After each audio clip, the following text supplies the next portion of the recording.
let's go ahead and get started. My name is Sarah. I am a project manager here at Global Reach. I'm excited to have all of you here with us for February's Tips and Tricks training session. This meeting is being recorded so that you can view it later. Please feel free to drop any questions you have in the chat or unmute yourself as we go through today's presentation.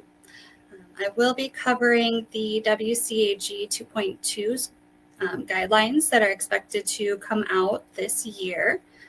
There's an editor's version that gave us kind of an outline of what to expect. So I will go through some of that information as well as some general guidelines that you can use to help make your site be compliant. So let's see, I'll go to my first slide here. So what I'm planning to cover today is what WCAG is and why it's necessary, some of the basics for WCAG, an overview of the new standards that are expected to be published this year, and then we'll talk a little bit about what you as a site user can do to maintain compliance and how we at Global Reach can help you. So let's go ahead and dig into kind of the basics of what WCAG is. And so you're going to hear me use that abbreviation quite a bit throughout this presentation. It stands for Web Content Accessibility Guidelines. And what that is just like ADA standards for the internet. So you want to make sure that your site is something that is accessible to anybody who has disabilities. So maybe people who have physical disabilities, they're not able to maybe use a mouse. They might use different tools to navigate your website, as well as people who maybe have vision impairments that might need to use a screen reader to access your content. And so there's some interesting statistics out there. It says here, around 8.1 million Americans have a vision impairment and 7.6 million have some form of hearing impairment. So this means that if your website is not meeting those compliance guidelines, you could be missing out on quite a few users just in America alone. So big number there. And I also wanted to note that compliance ensures that these users are still able to fully access your information on your website using all sorts of different forms of technology, whether it's a desktop, a laptop, their phone, a tablet. And if your site is not compliant, you're definitely missing out on potential customers, potential users, and you're also putting yourself at risk for a potential lawsuit or fine. Unfortunately, there are companies out there that have people just review websites to see if they're compliant or not. And if they're not, sometimes they'll start a lawsuit against you. So definitely want to do everything we can to avoid that. So next I want to talk about some of the basic principles of compliance with this WCAG. So it is kind of broken down into 4 basic principles. We want to make sure that your website is perceivable, operable, understandable, and also robust. And so with these standards, it takes these principles and breaks it down even further. So when we're looking at making sure that your website is perceivable, we're just wanting to make sure that information and images, they're able to be accessed by anybody with any sort of impairment. And when we get into the official guidelines, there is a bit of a breakdown with the site being perceivable. It's going to make sure that you are utilizing alternative text with your images. It's going to make sure that your site is adaptable and that it's also distinguishable, as well as having some time-based media. So making sure if you have a slideshow, there's enough of a timing in there to allow for people to access the content. The sites should also be operable. And so we just want to make sure that anybody who is coming to your website is able to access all of the content. And the standards break down this principle of it being operable into categories such as being able to use keyboard commands in addition to using a mouse. It also talks about making sure that your site is navigable, as well as making sure that you're going to avoid any flashing on your site that might affect someone who has a seizure. So definitely a lot in there. And then moving on to the next principle, it talks about your information and navigation being understandable.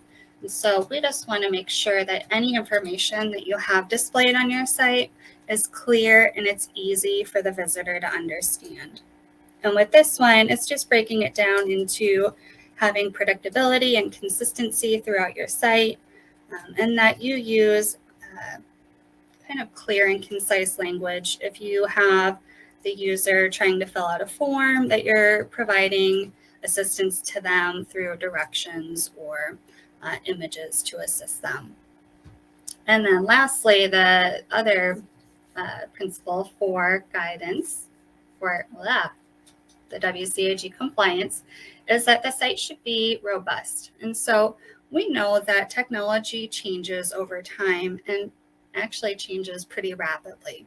So you want to make sure that your website is staying up to date to meet guidelines, as well as having the ability or the flexibility to be accessible on multiple devices. You want to make sure that you're not limiting your audience to someone just using a laptop. We know that most people anymore tend to use their phone or a tablet to access information online. All right. I also want to mention that in addition to these principles of the guidelines, it is broken down into different levels of severity, or of, can't think of the word I'm thinking of, but there's 3 different levels of strictness with these guidelines. There's a level A, which is kind of a lower level. There's a double A, and then there's also a triple A, triple A being the most strict or the most severe with the compliance. So what I want to talk about next is a breakdown of the expected updates for the standards. So WCAG 2.2 is expected to go live sometime early this year. And there is an editor's draft that outlines some changes. And so I want to dig into what those changes are today, just to give some specifics on what they look like. As I was reviewing them, they seem to be things that are on a more developmental level. And so these are things that you would need with somebody with a little more technical experience, like a developer, to take care of. But after I go through these, I will also touch on some things that you would be able to do with regards to the content on your site. So if you have any questions during this, feel free to drop it in the chat or unmute yourself. And actually, I'm going to drop this link in the chat for everybody, just so you have what I'm referencing.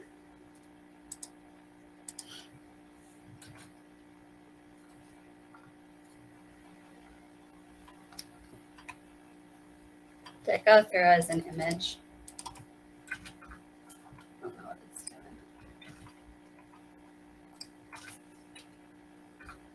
We'll try that one. Okay, perfect. So these new standards, the 2.2 standards, are going to have just a couple of changes. There are just a handful of main areas that are going to be becoming a little more strict. And so I just want to go through those. The first is going to be in relation to guideline 2.4, which deals with how navigable your site is. And so this breaks down into a couple different areas. And you'll see here I identified some of those levels that are going to be changing. This is sort of a mid-level change. And then there's also the AAA, which is a little more strict or an enhanced standard. So this first one, when we are talking about your site being navigable, we are wanting to make sure that we're providing users with access to finding content and just kind of being able to track where they are on your site. And this gets really technical, but I will do my best to put it into layman's terms. So this first one, and it kind of breaks down into two areas here. So we're talking about the focus appearance, and this talks about having a contrast ratio between the pixels in your site being in focused and unfocused states. Sorry, guys. And then it also talks about having a contrast ratio against things that are in focus versus out of focus, especially with the colors.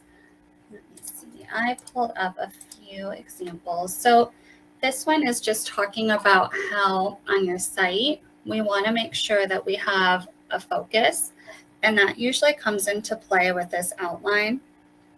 So if you are looking at, per se, the Global Reach website, and you were to use your keyboard to move around on this site, maybe hitting the tab key, we see that there's this box moving around, and that's just helping the viewer to kind of focus in on what they're looking at on the screen. So what's going on with this standard is just making sure that this box is visible enough to catch your attention and help you focus on what you're looking at on the site. And then it also gets into making sure that your focus is not obscured.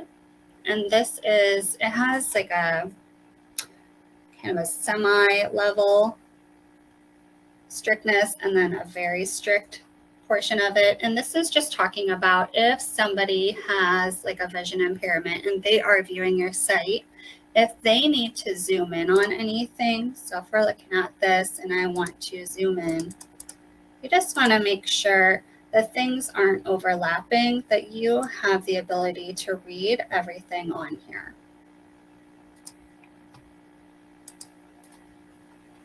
Okay. The next area that is likely to change is Guideline 2.5, which talks about input modalities. And this is just talking about making things a little easier for when a viewer on your site is trying to operate any sort of functionality that's on your site. And so this breaks down into a couple different pieces. The first being anything related to dragging movements. And so what this means is if, for instance, on your website, you have an activity where you are hoping to have the viewer drag and drop items into various categories, you want to make sure that drag and drop isn't the only way to make that sort happen. You would want to have some sort of action that would allow for a point and click rather than drag and drop. If somebody has hand tremors, they might have difficulty kind of clicking and holding down and then dragging it from one area to the next. So you just want to be conscious of that. And that kind of goes with this next point too, where it is talking about the target size for user inputs has to be a certain size of pixels. And what this is talking about is actually related to buttons. I don't know if you guys play games on your phone and the ad pops up and there's a teeny tiny X in the corner that's like almost invisible. It's going to sort of combat that. You want to make sure that any clickable function on your site is going to be large enough that it's not going to cause issue with a person clicking on it. And I have a few examples of that as well. So it's just talking about these. So if you have any sort of icons on your site that you are using as a button, you want to make sure that they're large enough that your mouse pointer is going to fit in there. And if they are going to be on the smaller side, you want to make sure that you do have some spacing in between those buttons. And so we know that usually when we are creating buttons on our site, a lot of times we're just typing out a word to create that button. But if you were to take an image and make that a button, you just want to make sure that it is large enough that it's going to be easy for somebody to click on, especially if there's someone that struggles with hand tremors. You want to make sure that it's a big enough area they can get to it. And then the next standard that is going to change is going to be within this 3.2, which deals with predictability. And this is just going to talk about, we want to make sure that the flow of our sites is consistent. If somebody needs access to like a chat feature or a contact us button or some sort of manual, you want to make sure that that's in a consistent place throughout your site. And I believe for most sites, what we're looking at is we have our navigation bar, and that's going to help us stay consistent throughout the site, right? So this header is going to be the same no matter what page I'm looking at. So I can always click on this live chat button no matter what site I'm viewing. Or I know that at the very bottom, I have my phone number listed. So it's pretty standard for people to be able to find it. You just want to avoid taking your inside pages and saying that, all right, on this page, my phone number is going to be in the upper left, but then maybe on this other page, my phone number is going to be on the upper right. We just want to make sure that it's consistent and easy to find.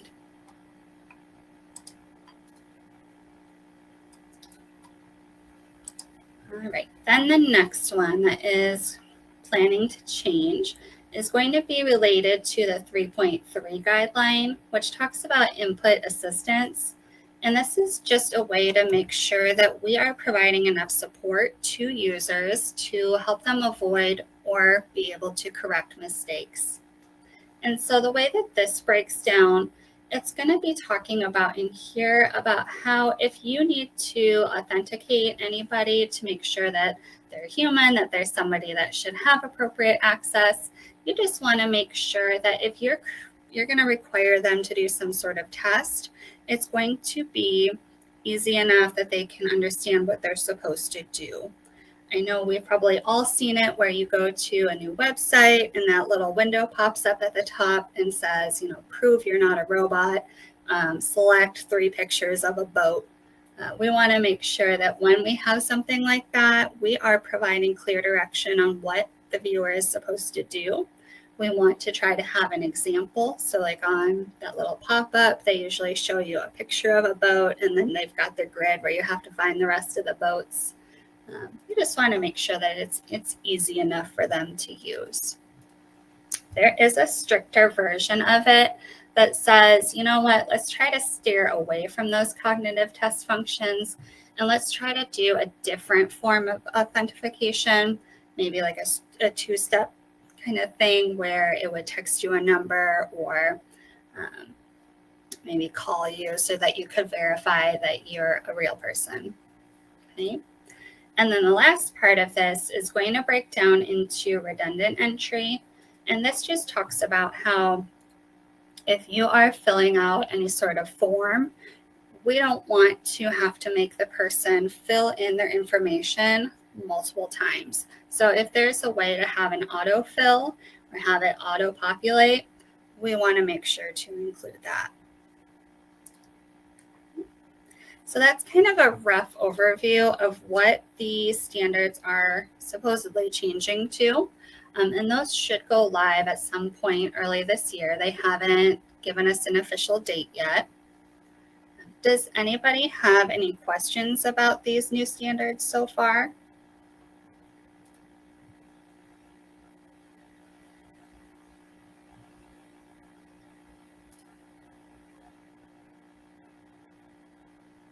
No, that's okay. They're pretty technical. And these are a lot of things that you would want a developer to assist you with just to double check that your site is doing those things. But I also wanted to talk about things that you can do as a site admin to help stay in compliance. So those standards I just covered were pretty technical, but there is also a lot of standards related to the content on your site. And so I just want to touch on a few things that you can do to help boost your compliance level. Okay, so things you would want to do would be to just review your website periodically, making sure that your information is laid out in a consistent manner. Another really good thing to do would be to review your images throughout your site to make sure that you are using alternative text. That is going to help anybody who's using a screen reader. So as they are kind of using that device to scan the content on your site, you want to make sure that you are giving a label to any images that you're using. And I also wanted to point out, because this is something that we see quite a bit, is you do not want to use an image with text directly on it. So your screen reader is not going to be able to read that. Instead, what you want to do is use an image with a separate alternative text, or if you have a slideshow, you really want to be making sure that you're using the caption functionality rather than just uploading a single image with words on it. You want to make sure everybody can access what information you're trying to get across to them. You're also going to want to make sure that as you're scanning your site, you're using appropriate heading and text sizes. You don't want to use anything that is too small. And you want to avoid using the text headings just to have a different size of your text. Okay, those headings are put in place to help the screen readers kind of determine what's important as it's going through your site. And so you don't want to use those to make your text larger or smaller. Instead, you would want to use the styling functionality that's built into your site to create those different sizes. You'll also want to keep in mind that anytime you're creating a button, you want to make sure it's large enough that anybody can click on it. As you create tables, you want to make sure that you're using this for data.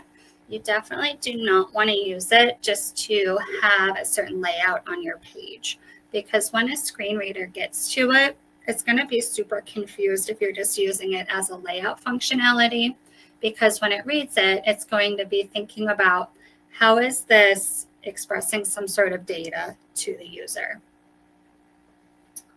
And I also want to mention, if you are not aware of this already, there is an accessibility checker within your page's editor that you can use to review your content before publishing. And I can pull up an example of that. So here is an example where I have my page content. I've got some text in here, and then I also threw an image in there for a little extra flair. Within your editor tool up here, there's this little button that has a circle with a person in it. And this is to check your website's accessibility, kind of page by page. So you would need to go into each individual page. You can click on that. And it's going to catch some of the bigger issues that you might have. For example, on this one, it's telling me, hey, this is an issue. We see that you have an empty alternative text area for this image. And so it's going to allow me to put some sort of text in here just to describe what's going on with the image. So I could say, 2 women looking at a computer. And then I can hit my quick fix button. And then I have this nice little message up here that says, all right, cool. You fixed the issues that we found. It looks like there are no other issues right now. And I would also just sort of get into the habit, anytime you're adding pictures, that you make sure after you put it in there, you can double click on it. And there's a box right here where you can enter that alternative text.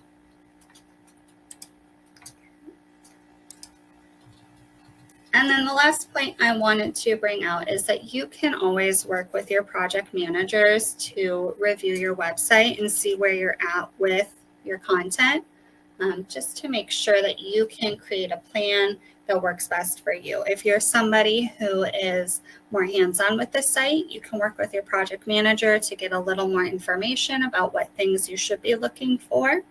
Or if you're somebody who's a little more hands-off, we have, I'll go to the next screen here. Here at Global Reach, we have a software that we use to scan websites.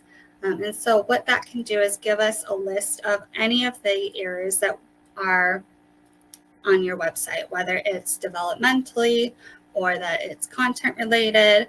We can scan and find those errors. And we actually offer a couple different plans that you could sign up for. We could scan the site annually or semi-annually or quarterly. And then what we can do from there is we can set up a time to do some consultation to let you know what issues we found with this site. And we can either provide you time to go in and make some adjustments, or we can make those adjustments for you.